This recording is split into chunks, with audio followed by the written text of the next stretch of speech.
Welcome back to Starvalor, where we don't just tell stories, we ignite legends. Today, we dive into a journey of memory, mystery, and human legacy across the edge of known space. This is The 100 Suns of Nowhere. Humanity wasn't supposed to survive this. Sit back, turn up the volume, and remember, humanity always leaves a mark. Every ship that enters the nowhere expanse comes back changed, if it comes back at all. But when a Terran scout frigate returns with no crew, and a cargo hold full of alien suns, the kind that shouldn't exist, the galaxy demands answers. So they put together a mission, not a war fleet, not a peace envoy. A tribunal of species, and one human who can't forget what he saw in the dark. The ship appeared at the edge of the Lagrange 6 relay, silent and alone. No beacon, no comms. Just drifting, a black arrowhead smeared with burns and fractures, but otherwise intact. Her name blinked faintly in old Terran font across her hull. UTS Delilah. The Delilah had been lost for 14 years. Declared destroyed during a mapping expedition into the nowhere expanse, a 200 light-year void where time fractured, sensors died, and memory turned to smoke. And yet, here she was. Docking clamps engaged by protocol, no one aboard. Except for a single cryocamber humming softly. And in her cavernous cargo bay, 97 stasis vaults, each glowing with something that looked like a miniature sun. The chamber hissed open 5 hours after recovery. The man inside jolted upright, eyes wide and blood vessels flaring in his temples. They had no name on record for him. DNA profile matched, no surviving Terran colony, no service log, no neural implant, no rank. He coughed twice, blinked at the alien medics and said, "Are they all here?" "What?" one of them asked. He pointed past them, toward the ship. "The suns, did they follow me back?" The emergency council was held in orbit above Irene Prime, in a neutral exojudicial citadel. 11 species attended. Only one human was allowed in. Commander Ellen Voss, Terran diplomat and ex-navigator. They showed her the man. He didn't speak again for 2 days, didn't eat. Only stared at the vidscreen showing the stasis bays and whispered to himself. She finally asked, "Do you know what those are?" He nodded once. "Seeds." "Seeds of what?" "Not what, who." Dr. Argeline, a urine chronobiologist, was the first to open a stasis pod. It took 3 seconds for her to pass out from the radiation. Not ion, not thermal, emotive radiation. Each sun pulsed not with heat but with memory, not of places or people, but of entire lives, epics, galactic histories that never happened. Each sphere emitted its own dialect of time, as if someone had grown stars from forgotten futures. And every single one whispered the same thing. Return me to the dark. They had no choice. Too many questions, too many anomalies. The Accord authorized a multi-species expedition into the nowhere expanse to retrace the Delilah's path. But humans demanded one condition. "You want to understand how he came back?" Ellen Voss asked. "Then you bring someone who's been out there." They unsealed a vault beneath Luna. Inside was Commander Silas Thorne, sole survivor of the Ghost Runner incident, a man whose mind had shattered trying to map nowhere. He hadn't spoken in 7 years. "Until they showed him the suns," he whispered. "These are the ones we left behind." The Aegis, a retrofitted diplomatic cruiser, jumped into the expanse with 27 crew from 7 species. Every nav was shut off.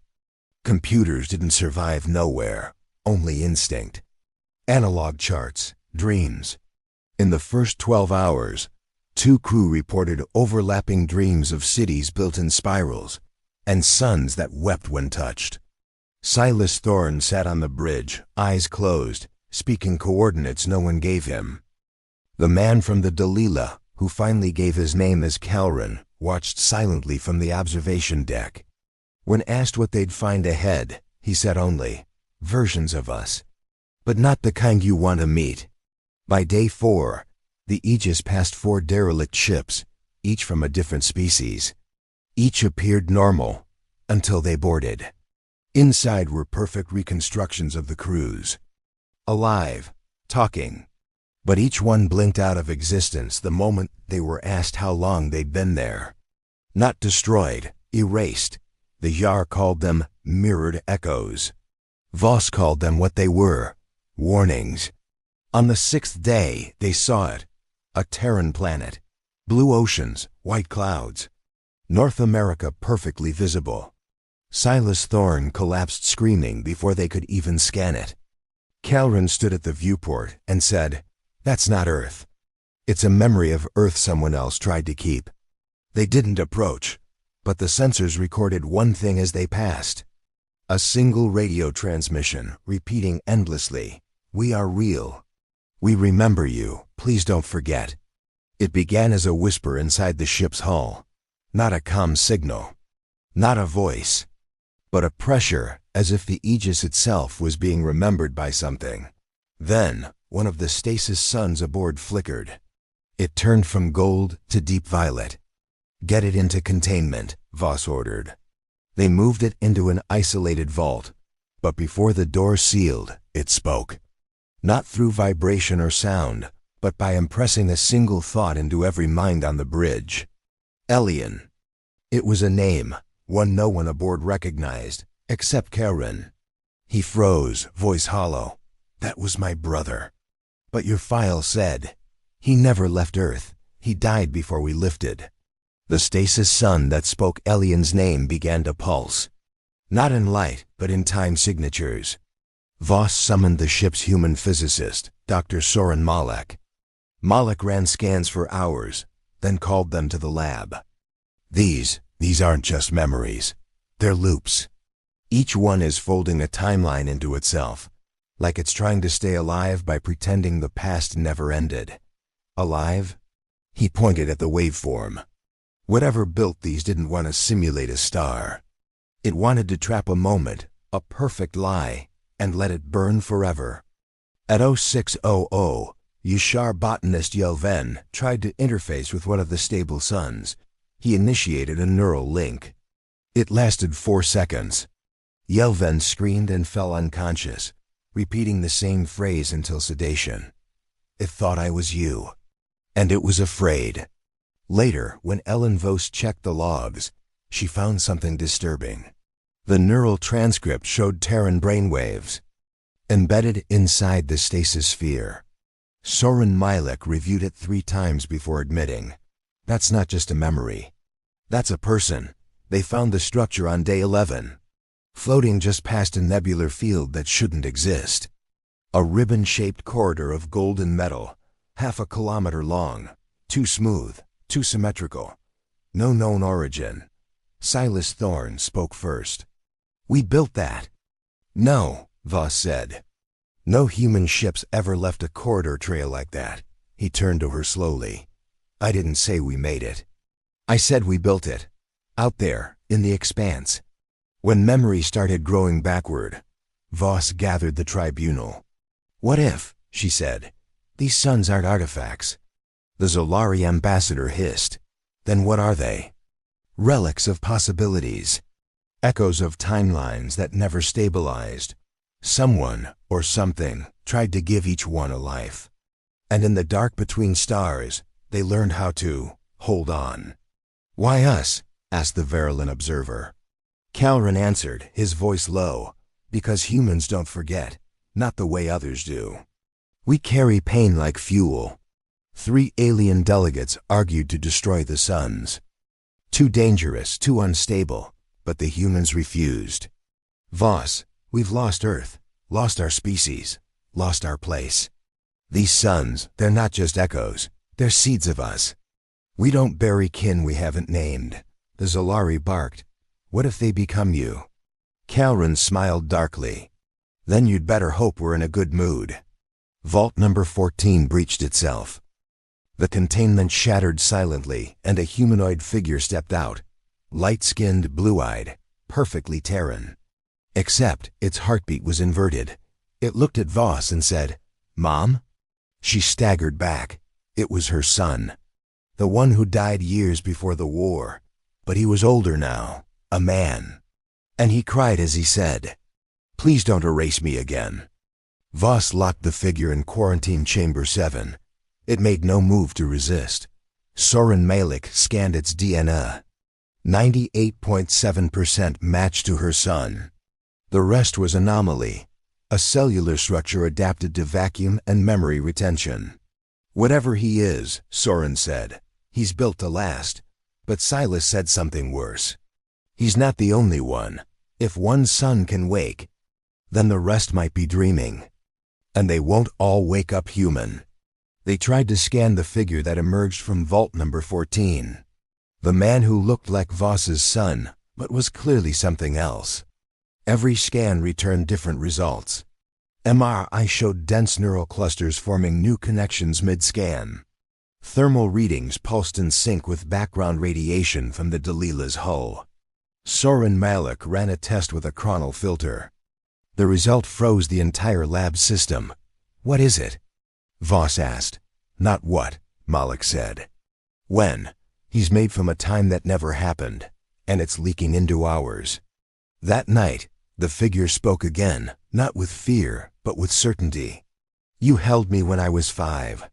You told me not to chase birds off the skywalk. That never happened," Voss said. "It did. Just not here." He placed his hand against the glass and whispered, "You have no idea what we became out there."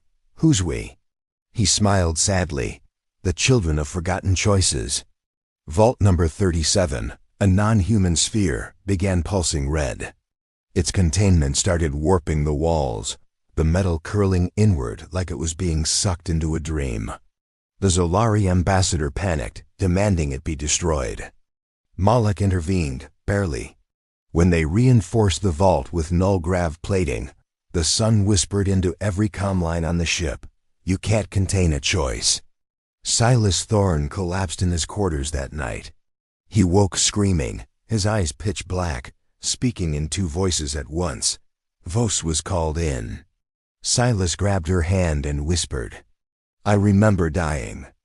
Then I remember watching myself live. Then I remember being someone else. Then I remember watching myself erase you." He convulsed. Malik sedated him with 3 neuroshunts. And still he muttered as he went under, "The sons remember. They remember what we could have been." On day 15, the Aegis dropped out of drift space into an unmapped system. Except it wasn't a system. It was a field of microstars, hundreds of miniature suns orbiting each other like atomic structures. Each pulsed an impossible rhythm. Some appeared inside out. Soren Malik stared for hours. Finally he said, "This is a memory lattice." "Of what?" "Of a galaxy that never existed." Calren began to change. His vitals spiked. His skin began absorbing light. Malik quarantined him, but it was too late. Calren began emitting echoes, flashes of moments that had never happened but felt true. Entire crew members started remembering lives they'd never lived. Voss recalled a daughter she'd never had. A Zolari crewman started singing in Terran lullabies, then collapsed. Malik's report said it plainly. The sons are trying to overwrite us. Not to harm. To connect. They're lonely.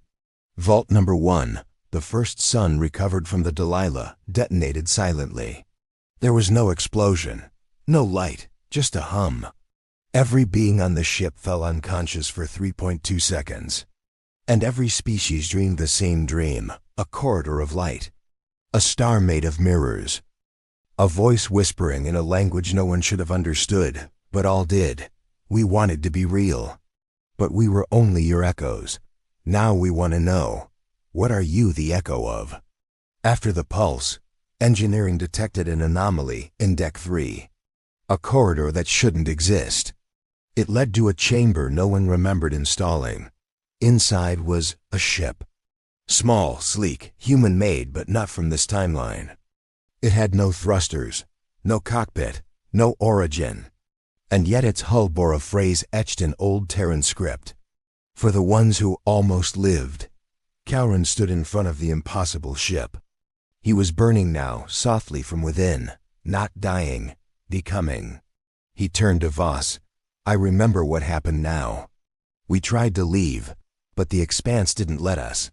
Not out of cruelty. Out of grief. It missed us. What are you saying? We didn't bring the suns back.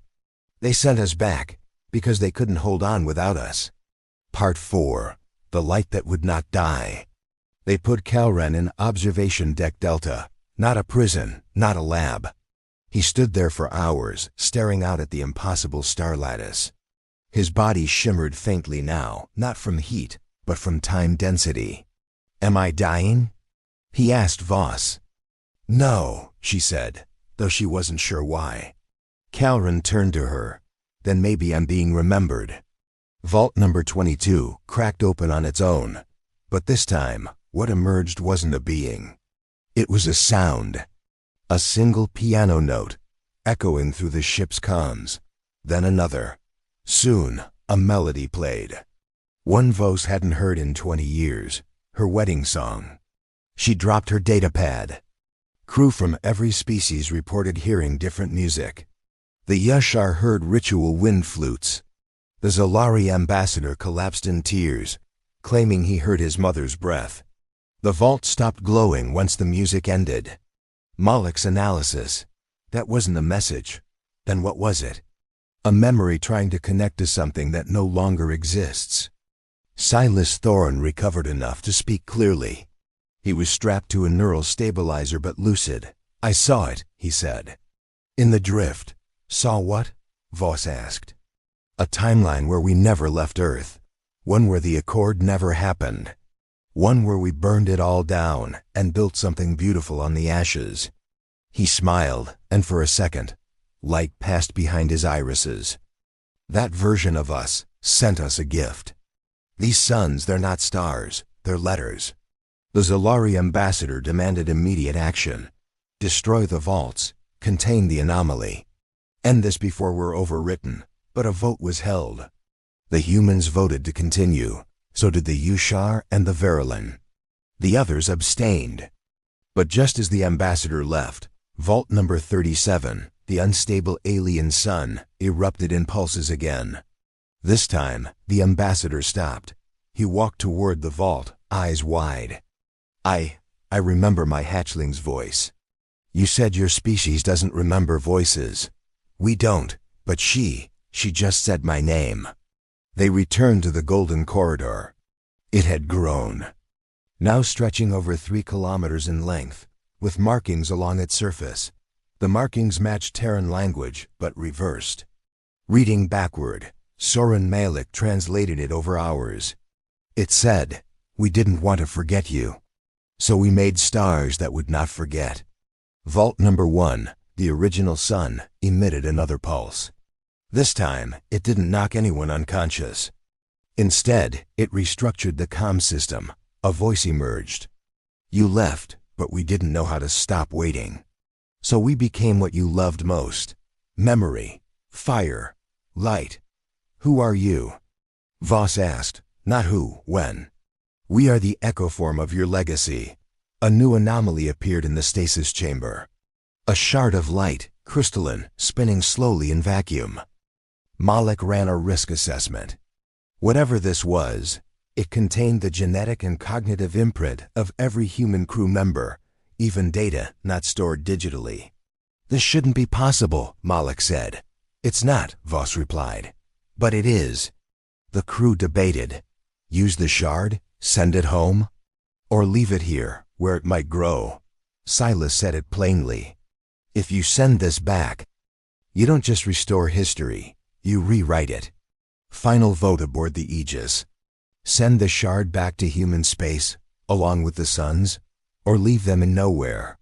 The humans argued to share it, all of it, so the galaxy could remember. The aliens hesitated. Memory was a burden they had long let go of. In the end, a compromise. Voss made the call. We leave one sun here. One in each sector. We don't keep them for ourselves. We plant them, and let the galaxy decide which memories matter. Kalren entered the strange ship, the one found inside the Aegis, and took the shard with him. He was no longer fully human. But he remembered enough to smile. He looked back at Voss. "You won't see me again."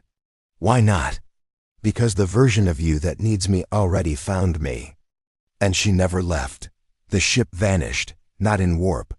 In light, 16 vaults were left behind. Each in orbit around different worlds, anchored in secure memory fields, surrounded by silence. No one touched them. Not at first. But over the following months, something strange happened. The stars around them began to shift. Not physically, but emotionally. Those who drifted near the suns reported dreams, visions, of choices never made, of things they'd never said. And always, at the center of it all, a memory that was never theirs, but felt like it could have been. When the Aegis returned to Accord space, it carried only 2 things. 1. A full archive of the voyage. 2. One sun, stabilized for containment, named Echo 1. They didn't say what it was, exactly. They didn't have to. Every human who approached it broke into tears, as if a forgotten part of themselves had been waiting to be touched. One Terran child, no older than 7, stood before the vault and whispered, "It missed me." "What did?" her mother asked. The girl smiled. "Us." Soren Malik recorded his last log 3 weeks after return. "We came looking for science. We found a eulogy made of light." He stared at the camera for a long time. "The suns are seeds, not of power, not of technology. Of something we almost forgot how to name, hope." He ended the recording by saying, "They didn't want to die alone, and neither do we." The Concord built a monument on Luna. No names, no politics. Just light. 16 floating spheres, smaller replicas of the original suns, each held in stasis above a reflecting pool. Ellen Vaux stood there every year on the same date. Never spoke, until one day a child approached her. "Are they real?" "Yes." "Were they alive?" She took a long breath, then smiled softly. "Not exactly, but they remembered us. And that makes them more alive than most." Years later, a derelict probe returned from the nowhere expanse. Its memory banks were nearly fried. Except one fragment remained, a single transmission. No audio, no visuals. Just words scrolling across a screen, endlessly repeating, "We didn't forget you. Please don't forget us." Somewhere, in a forgotten system, a sun still pulses in the dark. No crew approaches it. No mission recovers it. But every few centuries, a passing ship hears something in its static. Not words. Not images. Just a feeling.